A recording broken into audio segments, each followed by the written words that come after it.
While I slept, he vanished, along with every trace of the life we had built together.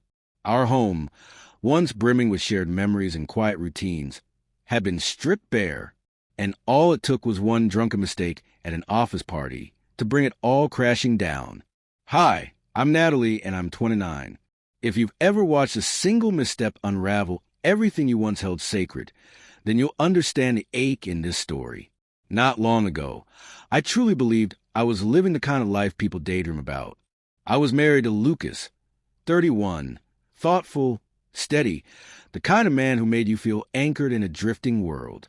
For 2 years, we've been carefully shaping our future, one conversation, one plan, one quiet Sunday morning at a time. We weren't just building a house. We were creating a home, one filled with love, laughter, whisper hopes, and the kind of dreams you think are indestructible, until, without warning, it all shattered. The morning it happened, I remember waking up to a strange silence, not the peaceful kind, but the hollow, echoing quiet that feels like grief wrapped in stillness. I stumbled out of bed, confused, calling out for Lucas. No answer. The living room, once familiar and warm, looked eerily foreign. The couch was gone. So were the chairs, the rugs, the bookshelves. Our framed wedding photo that used to hang above the fireplace. Gone. Even the coffee maker, the one he used every morning at 6:15 sharp, had vanished.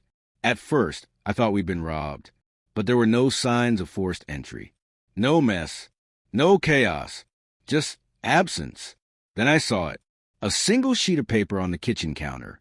His handwriting, calm and unmistakable. Happy New Year, Natalie. May your fresh start treat you better than I did. My knees buckled. I sank into the nearest chair, that note trembling in my hands, my heart pounding against my ribs like it wanted to escape. Lucas, the man who stood beside me during my lowest moments, had simply disappeared. No fight, no warning, just a clean, brutal silence.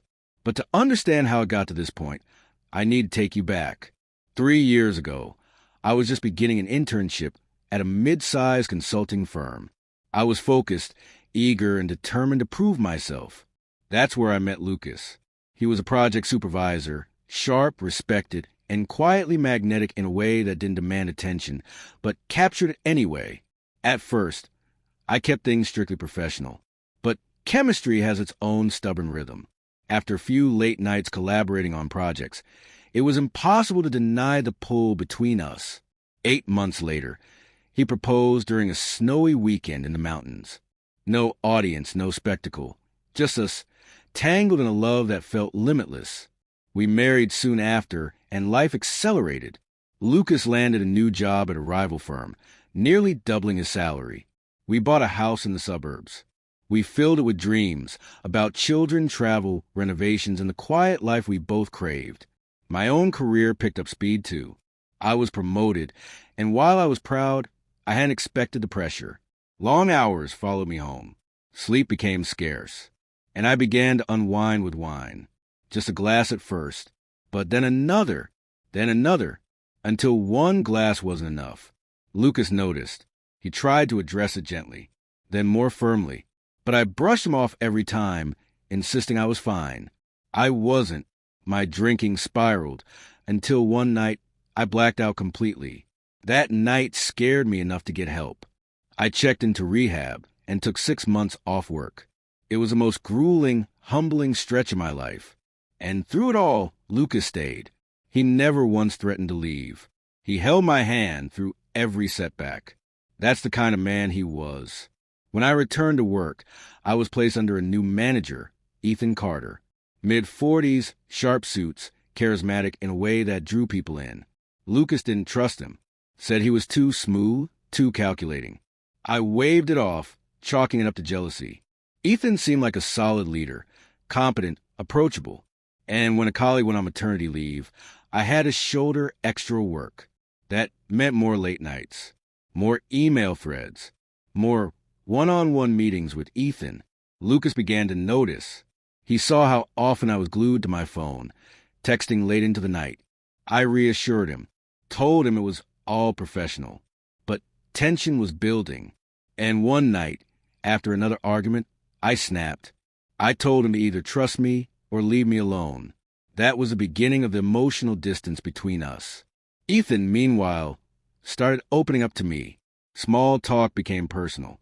He asked about my life, my marriage, and one night, after everyone else had left the office, he brought me a coffee and asked how I was really doing. Something in me cracked. I opened up. I told him about the cracks in my marriage, the guilt I was drowning in, the pressure of pretending everything was okay. And in a moment of weakness, raw and confused, I hugged him. Then, before I could think, I kissed him. It wasn't passionate. It wasn't meaningful. It was two broken people seeking comfort in the wrong way. The moment passed in a blur of regret. We pulled away instantly, both of us ashamed. We agreed to pretend it never happened. But secrets have a way of bleeding into everything. Whispers started. People at work noticed our closeness, the shift in our body language. It didn't take long for those rumors to reach Lucas. One night, he confronted me, demanded the truth. I panicked. I lied, told him it was just gossip. I didn't mention the kiss. I thought I could bury the mistake and somehow rebuild what we had. By December, I was desperate to make things right. I cooked his favorite meal, planned a quiet night in, and promised I'd request a transfer after the project ended. Lucas seemed more relaxed. We even agreed to reset our relationship with the new year, a fresh start. Then came the company's New Year's Eve party.